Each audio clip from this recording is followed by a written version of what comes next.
Okay, so electronegativity on Pauling scale is equal to ionization energy plus electron affinity uh, divided by 2 into 2.8, which is also equal to ionization energy plus electron affinity by 5.6. So in this way, Mulliken has given the electronegativity, has given a scale, measuring scale to find the electronegativity of elements. So here actually Pauling scale actually depends upon the bond energy values, but indirectly we can find the electronegativity on of Pauling scale values also from this equation, from this relationship. We'll use this relationship and we convert this one, and finally we can obtain the electronegativity values on Pauling scales by using even ionization energy and electron affinity values also. So uh, in this way molecular scale helps us to find the electronegativities values.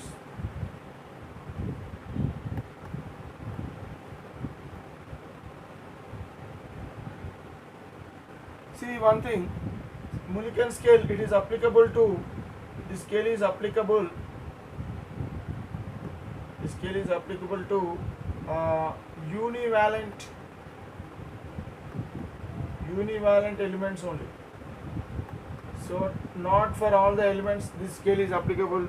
So this scale is mainly applicable for only to univalent elements, applicable only to univalent elements. So like this. Now let us learn about the Allred-Rochow scale. Allred-Rochow scale. So this scale is, it depends upon covalent radius and effective nuclear charge. Okay, actually this scale is considered to be the real scale because it is depending upon the covalent radius. Okay, so that is why this scale is considered to be the real scale.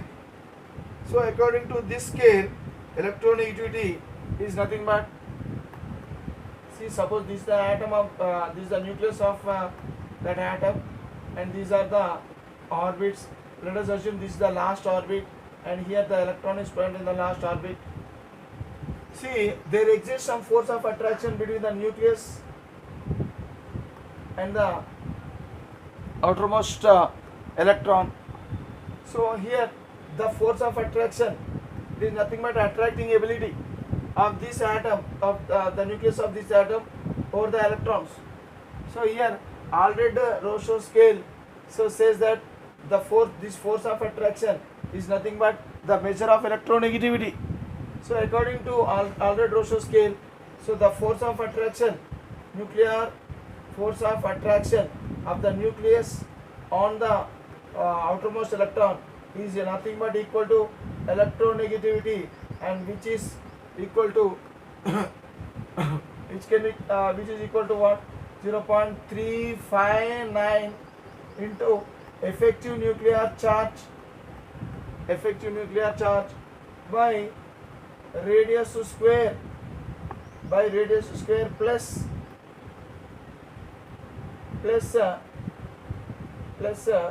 so I am writing again, that means nuclear force of attraction of that element, nuclear force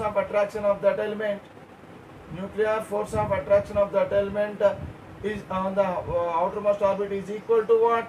It is nothing but, it is a measure of electronegativity, and that can be calculated by using covalent radius and effective nuclear charge by following this formula. It is nothing but equal to 0.359 into effective nuclear charge divided by square of the covalent radius plus 0. So we have to add this one to 0.744. So now you will get the electronegativity value. So this is the formula given we have to use to find the electronegativity according to Allred-Rochow scale. Okay. So like this, these are the three different scales which helps us to find the electronegativity of the elements. Right. Next. So what is the electronegativity of zero group elements? Now we will find the electronegativity of zero group elements. See, actually zero group elements have no tendency to attract the electrons. Inert gases or else zero group elements.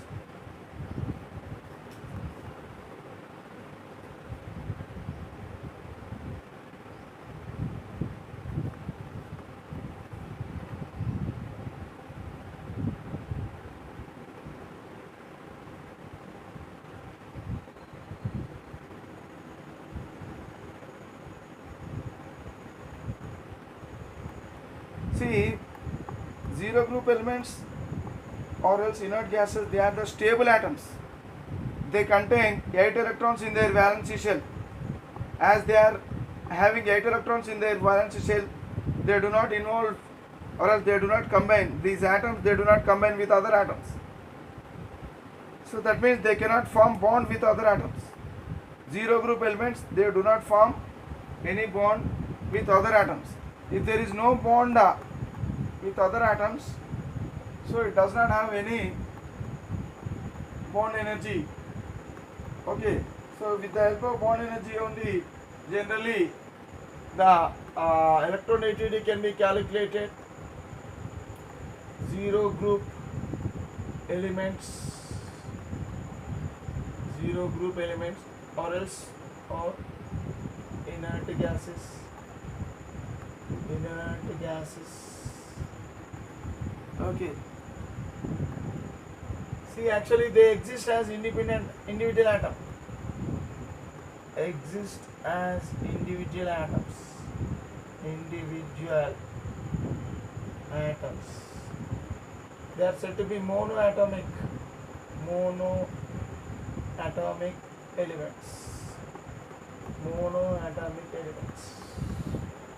That means they do not combine with other atoms. Do not combine with other atoms.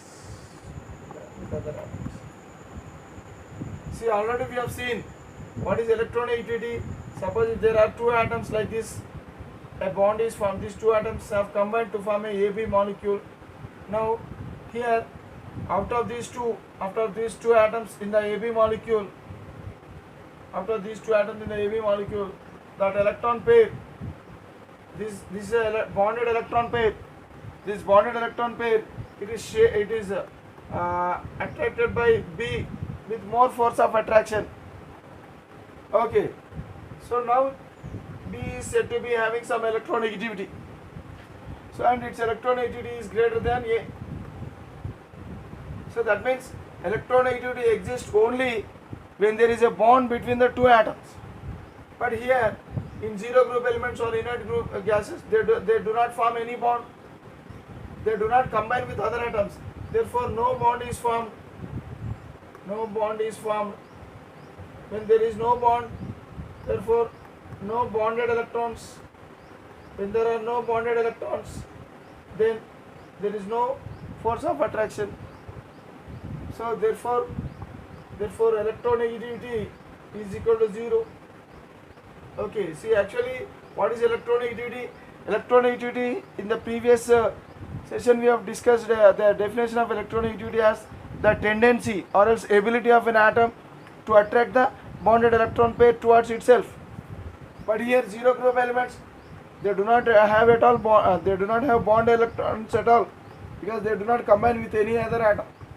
So that is why simply we can say that electronegativity of zero group elements is 0, because their valence shell is having stable electronic configuration, 8 electrons in their valence shell. They do not involve in chemical bonding, or else they do not form in any bond. So that is why the inert gases have 0 electronegativity value. Okay, now let us learn how electronegativity varies. How electronegativity varies in a group and in a period. So now let us see, and one more thing, electronegativity. Electronegativity, it is inversely proportional to atomic size.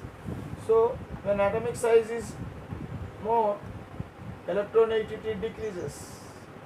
Or else when atomic size decreases, electronegativity increases. Now let us learn electronegativity. So this is the relationship. So now let us learn electronegativity along a period. Electronegativity along a period. Along a period. What happens to the electronegativity of of elements along a period? So as we move from left to right in any period, as we move from left to right, what happens? Their atomic size decreases. When atomic size decreases, what happens? Electronegativity value increases. So that is the thing. So electronegativity along a period, what happens to electronegativity along a period? So it increases along a period. Example, if you take second period elements, what are second period elements? Lithium, beryllium, boron, carbon, nitrogen, oxygen, fluorine, okay, neon. So neon is the inert gas, so its electronegativity value is 0, so just keep it aside because it is stable atom. So all these atoms are unstable atoms, they undergo chemical reactions, they are reactive. Whereas neon is a it's a stable atom, it does not participate in any chemical reaction, or else it does not combine with any other atom. So that is why, so remove that the neon. So now up to halogen, this is called as halogen. So in any period, the first element is said to be alkali metal and the last element is said to be halogen. So in any period it will be like this only.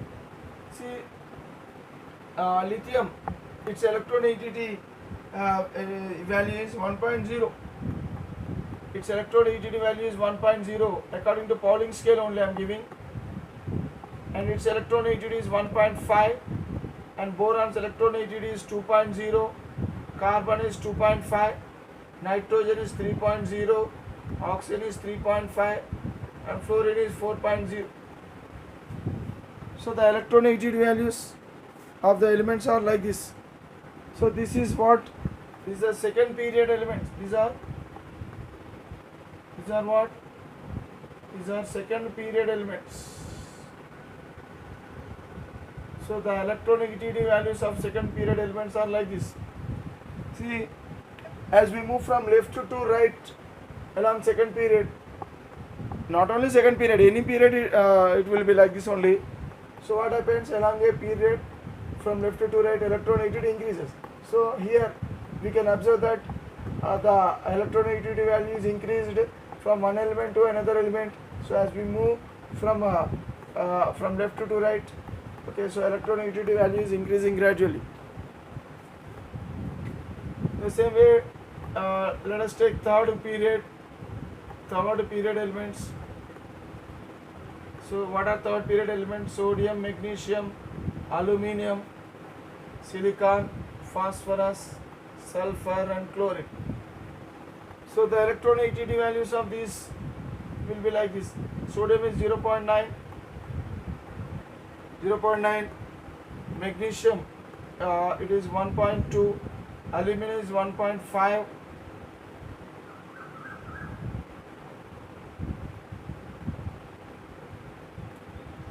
okay, it is 1.8, so it is 2.1, it is 2.5 and it is 3.0. So try to remember these values. It is better if you remember the electronegativity values of these elements. So it is 0.9, 1.2, 1.5, 1.8, 2.1, 2.5 and 3.0. Okay.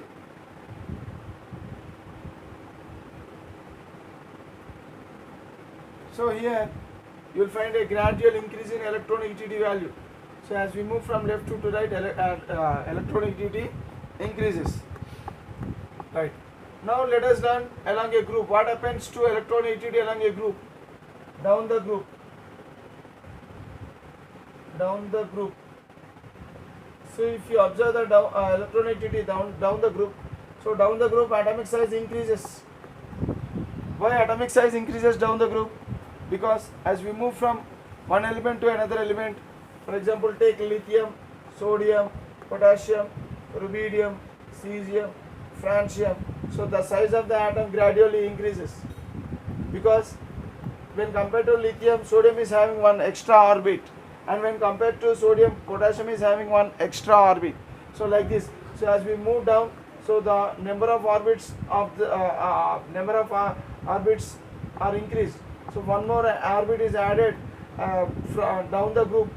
Okay, one more orbit is added. So when we move from one element to its next element down the group, so one extra shell is added. Keep on adding. Okay, so like this. That means down the group atomic size increases. So when atomic size increases, what happened to the electronegativity? Electronegativity should decrease.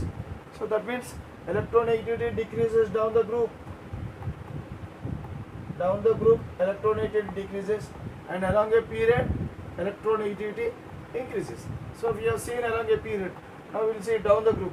Lithium, its value is 1.0. Sodium, its electronegativity is 0.9. Okay, and potassium, below sodium is potassium, is 0.8. Below potassium, it is rubidium.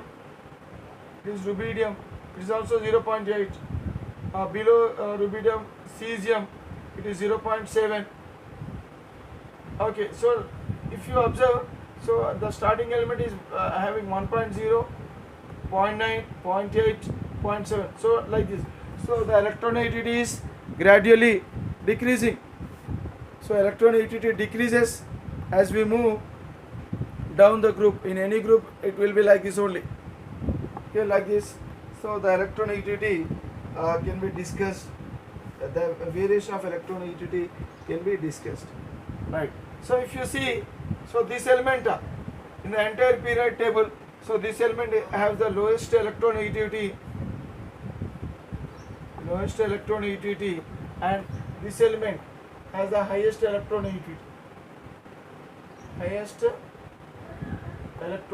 So these values are given in Pauling scale. Okay. So in any period, if you see, in any period, so the first year group element have lowest electronegativity. First year group element, it is also called as alkali metal, and halogens. That means halogens or seventh year group elements will possess highest electronegativity. So here also, in any group, the first element will possess least electronegativity, and the last element possess highest electronegativity. So in that group. Okay. So seventh year group element of any period, or else halogens of any period, possess highest electronegativity, and first year group element or alkali metal of any period possess least electronegativity value.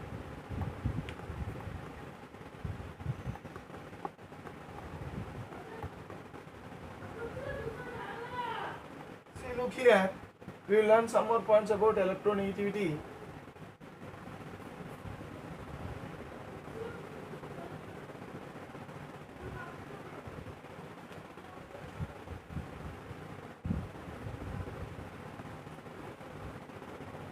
The electronegativity of any given element is not constant. Electronegativity of any given element is not constant. Is not constant.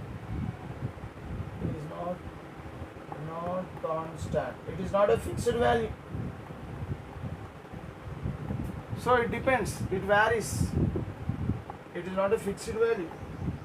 Okay, so it changes, it keeps on changes depending upon the following factors. It depends, it changes depending, it changes due to the following factors. The electronegativity value changes due to the following factors. So the first factor is state of hybridization. State of hybridization of the element.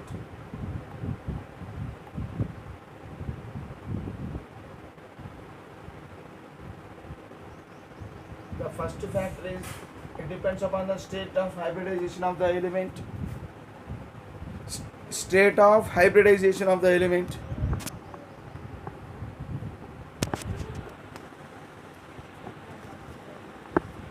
So the first factor is state of hybridization of the element. So this can be discussed by taking an example.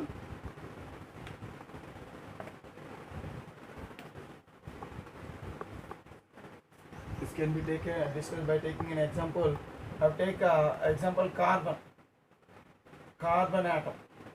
Okay, see, let us see few compounds of carbon. So one is C2H2, it is called as acetylene or ethine. C2H4, it is called as ethylene or ethene. And C2H6, it is called as ethane. See, if you observe the structure of this acetylene, so there is a double bond between two carbon atoms, and these two hydrogens are attached. Sorry, there is a triple bond between the two carbon atoms, and these two hydrogens are attached to this carbon. See, remember that carbon can form only 4 bonds. See, this carbon is having 1, 2, 3, 4, and even this carbon is also having 1, 2, 3, 4. So based on the number of bonds, we will write the structure. So we will learn all these things later. So here ethylene. So ethylene, in ethylene between two carbons there are 2 bonds, and 2 more bonds of the carbon are with the 2 hydrogen atoms. So here also like this. And in this molecule also, so if you consider, so between 2 carbon atoms there is only single bond, and each carbon it forms 3 bonds with the 3 hydrogen atoms like this. So this is called as ethane, this is called as ethylene, this is called as ethine. Ethine or acetylene, ethylene or ethene. If you closely observe the nature of carbon, it differs in the state of hybridization. This carbon is sp hybridized carbon. This carbon is sp hybridized carbon. sp hybridized carbon. This is sp hybridized carbon. Okay.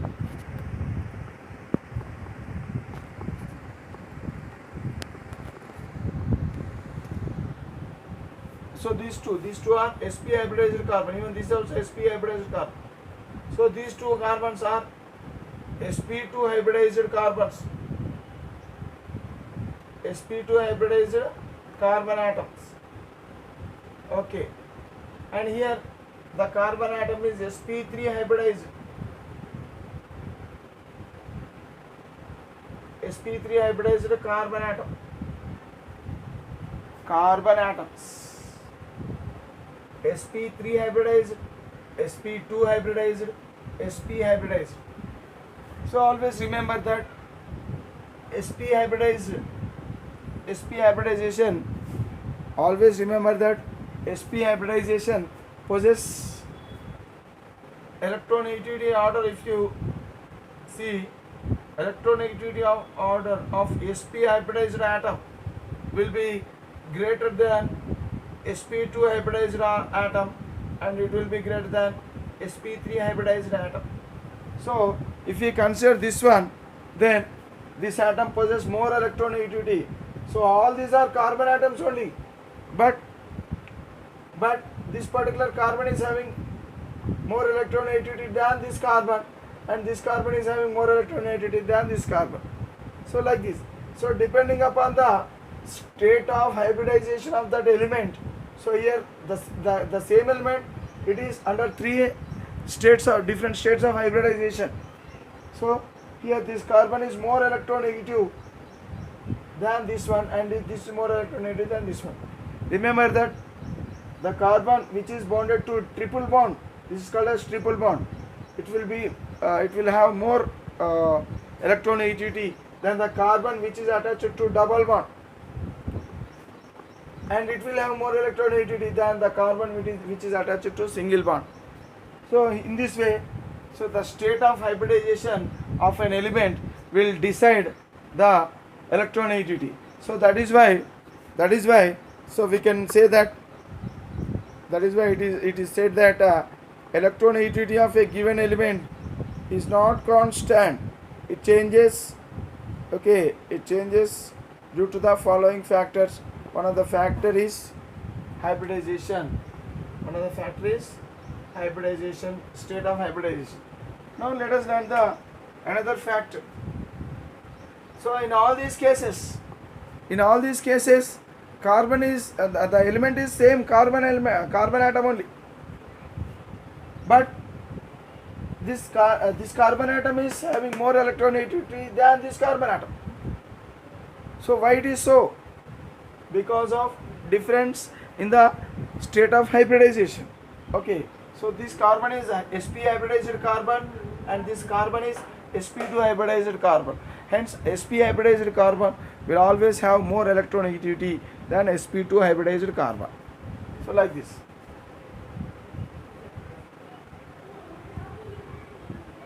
So in this way, state of hybridization plays a role and it changes the electronegativity of an element. So that means electronegativity of an element, it is not a fixed value, it is not a constant. It depends upon, that means it varies, or else it changes by difference in the factors, or else difference in the states of, or else it depends upon the several factors. So the another factor, so which changes the electronegativity of an element is oxidation state.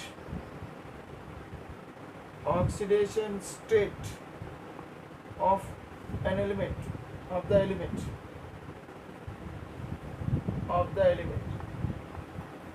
Okay, here take an example. So iron, if you see iron can exist in two ways.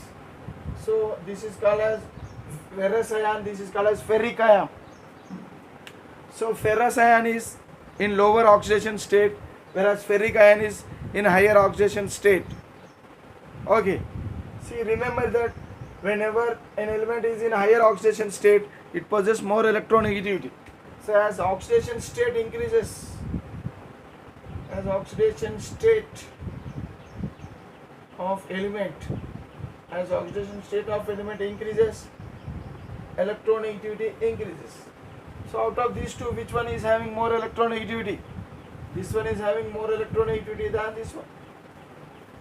So electronegativity of Fe plus 3 is greater than electronegativity of Fe plus 2, and the experimentally calculated electronegativity values of this Fe plus 2 and Fe plus 3 are, see, Fe plus 2 it is 1.96, its value is 1.96, whereas Fe plus 2 value is 1.83 only, 1.8.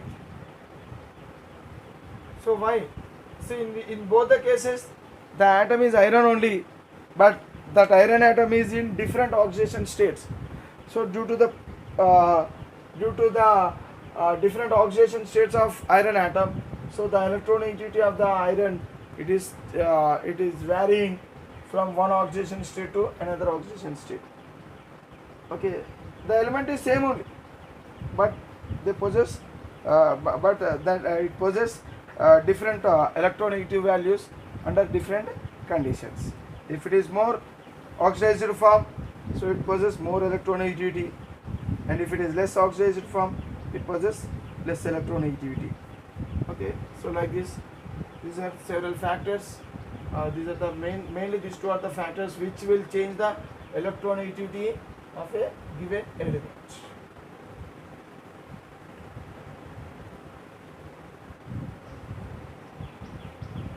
Electronegativity, it is useful in predicting the nature of the element. So it is useful in predicting the nature of element. predicting the nature of element.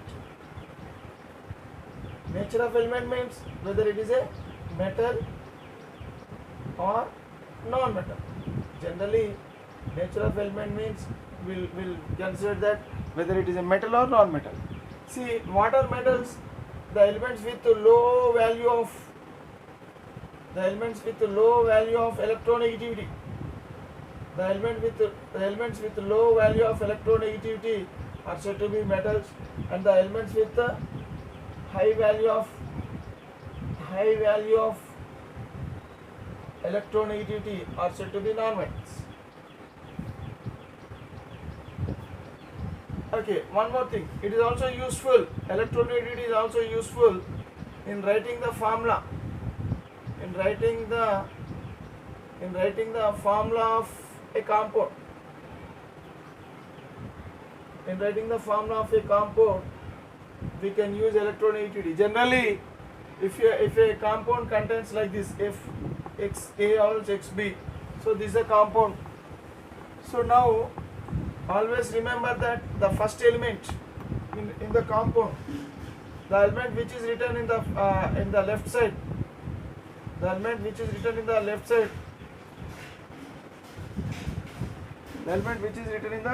left side, will possess it possess less electronegativity.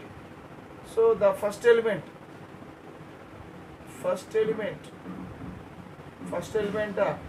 will have low electronegativity value. So here the next element, the other elements, they have high electronegativity values. So the elements towards the left side have lower electronegativity, and the element towards the right side have higher electronegativity. For example, take HCl. So electronegativity of hydrogen is 2.1, electronegativity of chlorine is 3.0. Take water, H2O. So the electronegativity of hydrogen is 2.1, electronegativity of oxygen is 3.5. Take any compound. For example, CCl4, carbon tetrachloride, CCl4. So the electronegativity of carbon is 2.5, whereas electronegativity of chlorine is 3.0. So like this. So here, while writing the formula of a compound,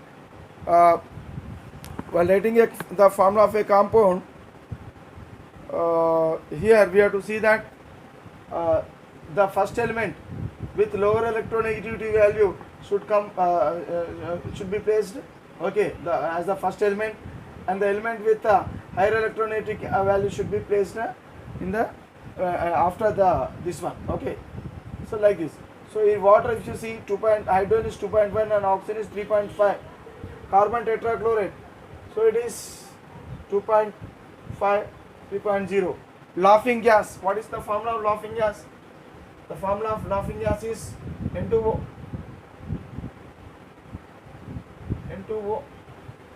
The formula of laughing gas is N2O. So here, the nitrogen, its electronegativity value is 3.0, whereas oxygen's electronegativity value is 3.5. So like this. Always remember that while writing a formula, so first we have to write the less electronegative element, and afterwards we have to write the more electronegative element in that formula. So don't write like this, ClH or else ON2. So don't write like this. So this is the wrong way of representation.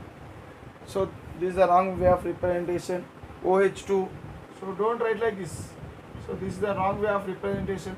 So remember that always less electronegative element should be written first, and after that only so higher electronegative element should be written. So in this way, electronegativity helps us to write the formula of a compound. And one more thing, the most important thing is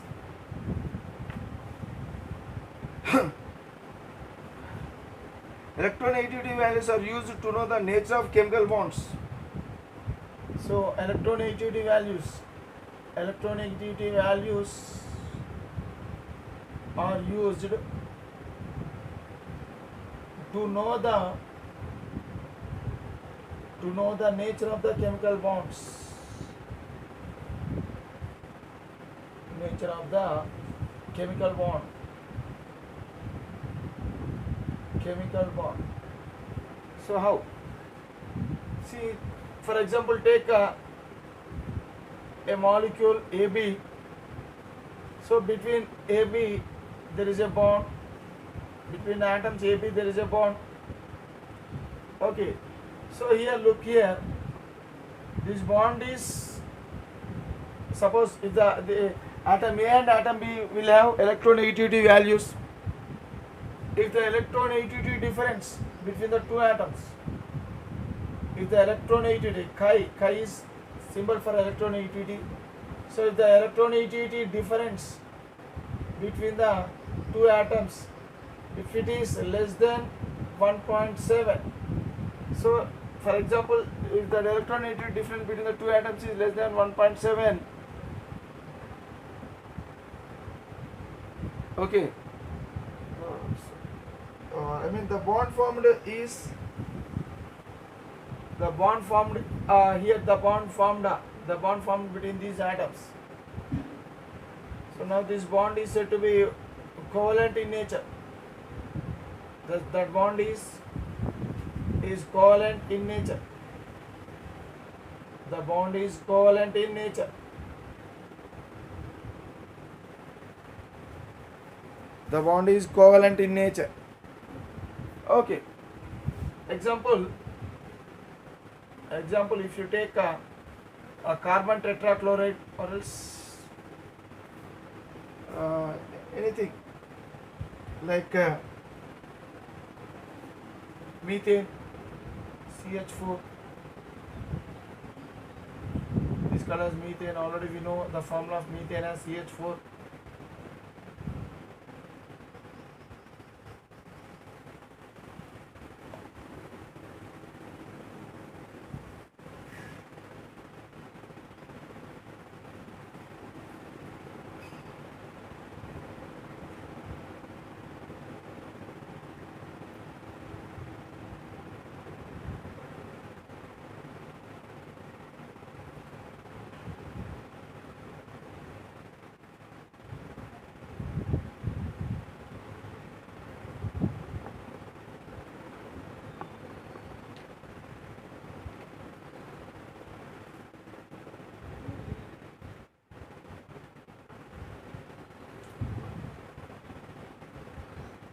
See, in methane,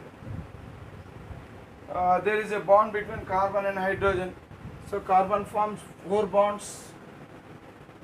Carbon forms 4 bonds like with 4 hydrogen atoms like this. So here, so now actually the carbon electronegativity value is 2.5, whereas hydrogen's electronegativity is 2.1. So what is the difference? The difference here, it is 0.4. That means it is this value, it is less than 1.7. If the electronegativity difference between the two atoms, if it is less than 1.7, then this bond is said to be covalent in nature. So this bond is covalent bond. How do you say that it is a covalent bond? Because already it is established that when electronegativity difference, so this is important. So when electronegativity difference between the two atoms, if it is less than 1.7, here the electronegativity difference of these two atoms, it is 0.5, so 0.4. See, 0.4 is less than 1.7. Hence, when the difference is less than 1.7, the bond formed between these two atoms, here this also bond formed between these two atoms. So the bond from any bond, so all these bonds are said to be covalent bonds only. So like this. So the nature of chemical bond can be decided by using the electronegativity values. Okay. Now, if the Now, if the take another example, so the another case, if the electronegativity difference, if the electronegativity difference is equal to 1.7, so for example, take a bond between two different atoms like like uh, like M and N, M and N. So this is atom M, this is atom N. So electronegativity of M and electronegativity of N. So the difference between the electronegativities of these two atoms, if it is equal to 1.7, then the bond formed between these two is said to be 50%. It is having 50% covalent nature, 50% covalent nature, and 50% ionic nature. So like this the electronegativity difference or else electronegativity will helps us to know the electronegativity helps us to know the nature of bond between the atoms. So here the nature of bond is 50% covalent and 50% ionic nature. Suppose let us take some more PQ molecule. So between P and Q there is a bond. Suppose if the electronegativity difference of P and Q, if the electronegativity difference of P and Q, if it is greater than 1.7, if it is greater than 1.7, then the bond between these two is said to be ionic in nature, ionic bond. Example, so here example, if I take sodium and chlorine, sodium, its electronegativity value is 0.9 and this one electronegativity value is 3.0. So what is the difference? So the difference in electronegativity of sodium and chlorine, it is nearly 2.1. So here this value, so it is greater than this, where 2.1 is greater than 1.7. If the electronegativity difference, if it is greater than 1.7, here the electronegativity difference is greater than 1.7. Its value is 2.1. That means greater than 1.7. Hence the bond formed between them is ionic in nature. So in this way, electronegativity helps us to know different things like the nature of bond, okay, and so on. And one more thing,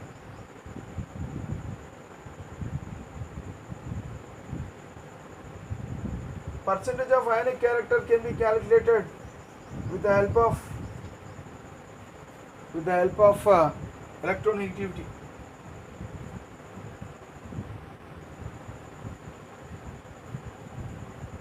The percentage of ionic character.